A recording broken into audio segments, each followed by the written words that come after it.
إن الحمد لله نحمده ونستعينه ونستغفره ونعوذ بالله من شرور أنفسنا ومن سيئات أعمالنا من يهده الله فلا مضل له ومن يضلله فلا هادي له وأشهد أن لا إله إلا الله وأشهد أن محمدا عبده ورسوله يا أيها الذين آمنوا اتقوا الله حق تقاته ولا تموتن إلا وأنتم مسلمون يا أيها الناس اتقوا ربكم الذي خلقكم من نفس واحدة وخلق منها زوجها وبث منهما رجالا كثيرا ونساء واتقوا الله الذي تساءلون به والأرحام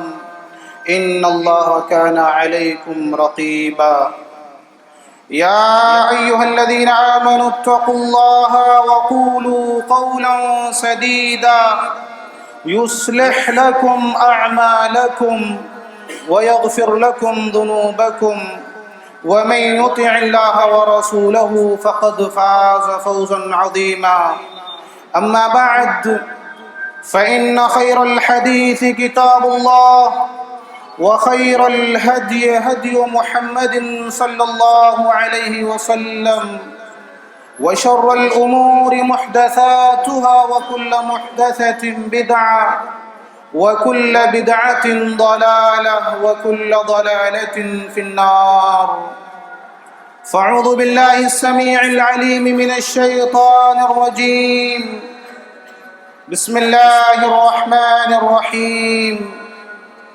وقضى ربك ألا تعبدوا إلا إياه وبالوالدين إحسانا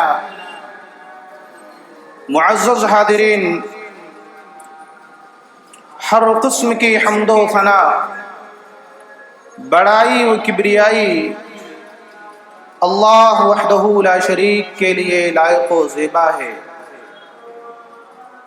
بعدہ بیش بہا درود و سلام نازل ہو تمام انبیاء کرام پر، خصوصاً ہمارے آخری نبی جناب محمد الرسول اللہ صلی اللہ علیہ وآلہ وسلم پر۔ محترم بزرگوں اور دوستوں، نوجوان ساتھیوں، پیارے بچوں، پردہ نشیں پیاری مائیں اور بہنیں، خطبہ مسنونہ کے بعد سورہ بنی اسرائیل کی ایک آیت کریمہ کا ایک چھوٹا سا ٹکڑا میں نے آپ کے سامنے پیش کیا ہے۔ اللہ تبارک و تعالی یہ فرما رہا ہے وَقَضَى رَبُّكَ أَلَّا تَعْبُدُوا، کہ لوگوں، آپ کے رب نے یہ فیصلہ کر دیا ہے، یہ حکم دے دیا ہے، اللہ تعبدوا الا ایاہ، کی عبادت صرف اسی کی جائے، اور وبالوالدین احسانا، اللہ کی عبادت کے بعد والدین کے ساتھ حسن سلوک کیا جائے۔ سوال یہ ہے کہ اللہ تبارک و تعالی نے اپنی عبادت کے بعد والدین کے ساتھ حسن سلوک کا تذکرہ کیوں فرمایا ہے؟ اللہ کی عبادت اور والدین کے ساتھ حسن سلوک، ان دو چیزوں کے درمیان ربط کیا ہے، ریلیشن کیا ہے، تعلق کیا ہے؟ ربط یہ ہے کہ انسانوں کے وجود کا سبب حقیقی اللہ ہے۔ آپ سے کوئی پوچھے کہ آپ کو کس نے پیدا کیا، آپ کہیں گے اللہ۔ انسانوں کے وجود کا سبب حقیقی اللہ۔ اللہ نے ہمیں ایسے ہی کسی پیڑ پر، کسی پہاڑ پر نہیں پیدا کر دیا ہے، بلکہ اس کا سبب ظاہری ماں باپ کو بنایا ہے. تو سبب حقیقی اللہ اور سبب ظاہری ماں باپ. لہذا سبب حقیقی اور سبب ظاہری کا ریلیشن ہے، یہ ربط ہے، یہ تعلق ہے. یہ پہلا ربط ہے اللہ کی عبادت کے بعد والدین کے ساتھ حسن سلوک کرنے. دوسرا ربط یہ ہے کہ جیسے اللہ تبارک و تعالی اپنے بندوں کو ہر برے کاموں سے روکتا ہے اور اچھے کاموں کا حکم دیتا ہے، ایسے ہی دنیا کے ہر ماں باپ اپنے بچوں کو برائی سے روکتے ہیں اور بھلائی کا حکم دیتے ہیں. یہ دوسرا ربط ہے.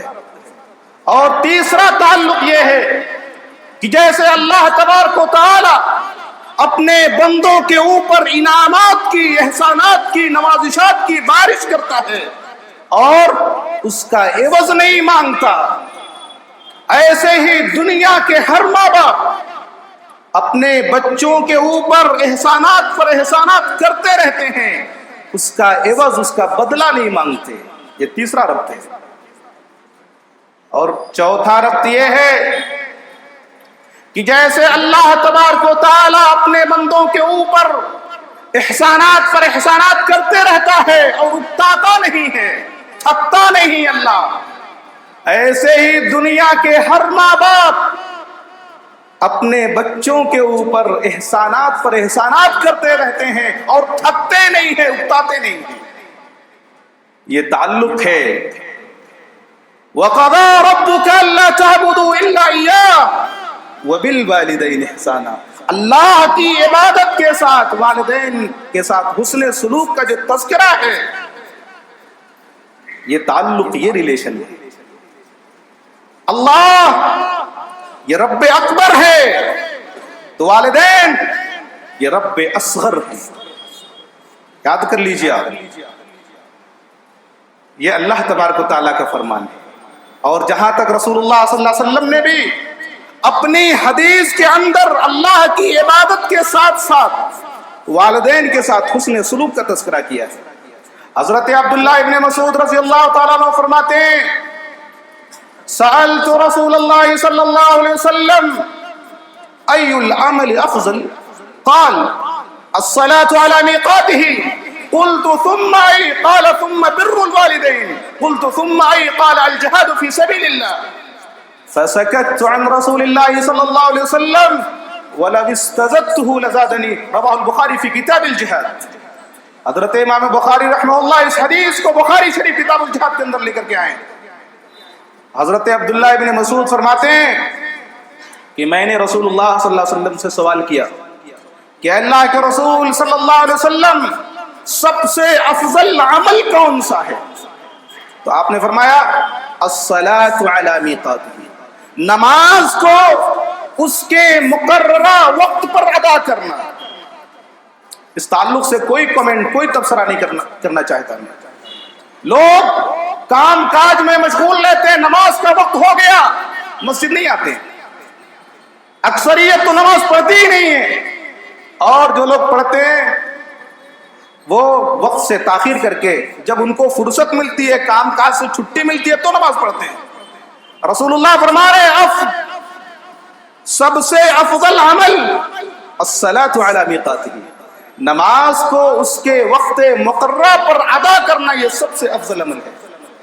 دیکھیے اللہ کی عبادت ہو گئی نماز.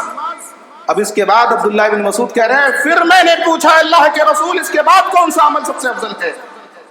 آپ نے فرمایا ثم بر الوالدین، والدین کے ساتھ حسن سلوک کرنا، ان کی خدمت کرنا، ان کی ریکھ دیکھ کرنا، یہ سب سے افضل عمل ہے نماز کے بعد. اور اس کے بعد کہہ رہے ہیں پھر میں نے پوچھا اللہ کے رسول صلی اللہ علیہ وسلم اس کے بعد کون سا عمل سب سے افضل ہے؟ تو آپ نے فرمایا الجہاد فی سبیل اللہ، اللہ کے راستے میں جہاد کرنا. آج عجیب و غریب قسم کا پروپیگنڈا کیا جا رہا ہے جہاد کے تعلق سے کہ اسلام دہشت گردی، ٹیررزم اور آتنکواد کا درس دیتا ہے، کسی کو پاؤ مار لو، کاٹ لو، ظلم کر لو. یہ سب دیکھو، یہ معنی اور مطلب بھی لوگوں کے سامنے آنا چاہیے کہ جہاد سے بڑی چیز اگر کوئی ہے تو والدین کے ساتھ حسن سلوک ہے۔ جہاد کو آپ صلی اللہ علیہ وسلم نے تیسرے نمبر پر رکھا ہے، پہلے نمبر پر نماز، دوسرے نمبر پر والدین کے ساتھ حسن سلوک، اور تیسرے نمبر پر جہاد کو رکھا ہے۔ اس کے علاوہ ایک اور حدیث بخاری کی ہے، حضرت عبداللہ ابن عمر رضی اللہ تعالیٰ عنہ فرماتے ہیں جاء رجل الى النبی صلی اللہ علیہ وسلم فاستأذنه بالجهاد فقال احی والدک قال نعم قال ففیہما جاہد رواہ البخاری فی کتاب الجہاد۔ یہ حدیث بھی بخاری کی ہے۔ حضرت عبداللہ ابن عمر فرماتے ہیں کہ ایک آدمی اللہ کے رسول صلی اللہ علیہ وسلم کے پاس آیا، کہا اللہ کے رسول صلی اللہ علیہ وسلم میں آپ کے پاس آیا ہوں، جہاد میں جانے کے لیے اجازت لینے کے لیے آیا ہوں کہ جہاد میں جنگ میں جاؤں کہ نہ جاؤں۔ تو آپ صلی اللہ علیہ وسلم نے فرمایا جہاد میں جانا چاہتے ہو، مقصد کیا ہے؟ جنت حاصل کرنا چاہتے ہو؟ ہاں اللہ کے رسول جنت حاصل کرنا چاہتے ہو۔ اچھا، قال حی والداک، تیرے اماں ابا زندہ ہیں؟ ہاں اللہ کے رسول ماں باپ تو ہیں؟ نعم ماں باپ زندہ ہیں۔ قال ففیہما جاہد، جاؤ ماں باپ کے اندر جہاد کرو، ماں باپ کے ساتھ حسن سلوک کرو، یہ جہاد سے بھی زیادہ افضل عمل ہے۔ بخاری کی حدیث بتا رہی ہے کہ ماں باپ کے ساتھ حسن سلوک کے جہاد سے بھی زیادہ افضل عمل ہے۔ آدمی اللہ کے راستے میں اپنا سب کچھ لٹا دیتا ہے، جان جیسی متاع عزیز بھی قربان کر دیتا ہے خوشی سے۔ ایک مجاہد کو میدان کارزار میں جو اجر و جو ثواب ملتا ہے، آپ کو گھر بیٹھے والدین کے ساتھ حسن سلوک کرنے سے وہی ثواب مل رہا ہے۔ یہ ماں باپ کا مقام اور ماں باپ کی عظمت ہے کہ جہاد سے بھی زیادہ افضل ماں باپ کے ساتھ حسن سلوک کرنے کو حدیث رسول صلی اللہ علیہ وسلم میں بتایا گیا ہے۔ ایک صحابی حضرت معاویہ بن جاہمہ کہتے ہیں ان جاہمہ رضی اللہ تعالی عنہ جاء الى النبی صلی اللہ علیہ وسلم فقال یا رسول اللہ اردت ان اغزو وقد جئت استشیرک قال هل لك من ام قال نعم قال فالزمها فإن الجنة تحت رجليها رواہ النسائی فی کتاب الجہاد۔ امام النسائی رحمہ اللہ اس حدیث کو کتاب الجہاد کے اندر لے کر کے آئے۔ حضرت معاویہ ابن جاہمہ کہتے ہیں کہ حضرت جاہمہ رضی اللہ تعالیٰ عنہ یہ رسول اللہ صلی اللہ علیہ وسلم کے پاس آئے، کہا اللہ کے رسول اردت ان اغزو وقد جئت استشیرک، اللہ کے رسول جنگ میں جہاد میں جانا چاہتا ہوں میں، اور آپ سے مشورہ لینے آیا ہوں کہ جاؤں کہ نہ جاؤں۔ وقد جئت استشیرک، مشورہ لینے کے لیے آیا ہوں میں۔ تو آپ نے فرمایا هل لك من ام، تیری ماں ہے؟ ماں زندہ ہے؟ قال نعم، کہ اللہ کے رسول ماں تو ہے، بہت بوڑھی ہو چکی ہیں۔ قال فالزمها، جا اپنی ماں سے چمٹ جا، اپنی ماں کو لازم پکڑ۔ اور مسلمانوں سنو، لازم اپنے ملزوم سے کبھی جدا نہیں ہوتا ہے، کبھی الگ نہیں ہوتا ہے۔ جیسے روشنی سورج سے کبھی الگ نہیں ہوتی ہے، جہاں جہاں سورج رہے گا روشنی وہاں وہاں موجود رہے گی۔ وہی لفظ ہے فالزمها، جس طرح روشنی اپنے سورج سے چمٹی رہتی ہے، لازم پکڑے رہتی ہے، ایسے ہی تو اپنی ماں کو لازم پکڑ۔ تو جس ماں کا بیٹا ہے اپنی ماں کو کبھی مت چھوڑ، جیسے روشنی سورج کو نہیں چھوڑتی ہے۔ فَالْزَمْهَا، اور جنت چاہتا ہے، فَإِنَّ الْجَنَّةَ تَحْتَ رِجْلَيْهَا، ارے جنت تو اسی کے قدموں کے نیچے ہے۔ یہ ماں کی عظمت ہے، ماں کا مقام ہے کہ اللہ نے جنت کو اٹھا کر کے لا کر کے ماں کے قدموں کے نیچے رکھ دیا ہے۔ جنت چاہیے تو ماں کی خدمت کرو، اور اگر جہنم میں جانا ہے تو پھر ماں کی نافرمانی کرو۔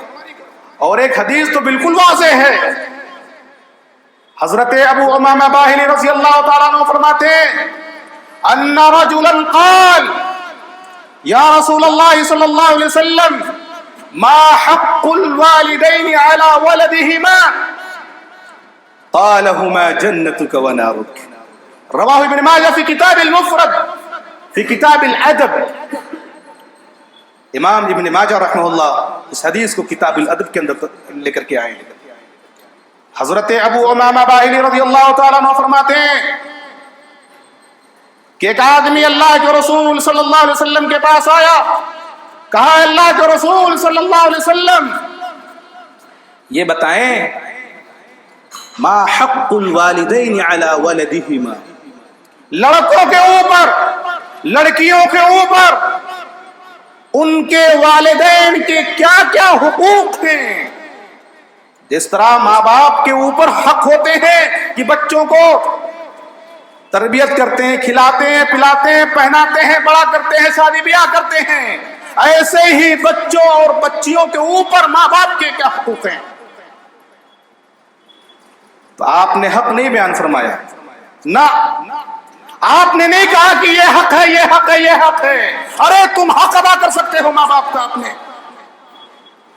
دنیا کا کوئی انسان اپنے ماں باپ کے حقوق ادا نہیں کر سکتا ہے. آپ نے صاف طور پر دو ٹوک الفاظ میں فرما دیا ہما جنتک ونارک. ارے وہی تیری جنت ہے، وہی تیری جہنم ہے.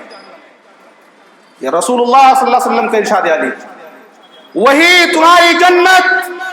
جنت چاہیے تو ماں کی خدمت کرو، باپ کی خدمت کرو، اور اگر جہنم میں جانا ہے تو نافرمانی کرو، بدتمیزی کرو، بدسلوکی کرو ماں باپ کے ساتھ اگر جہنم چاہیے تو.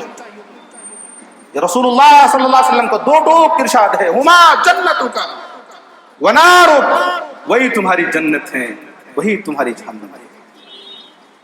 ایک حدیث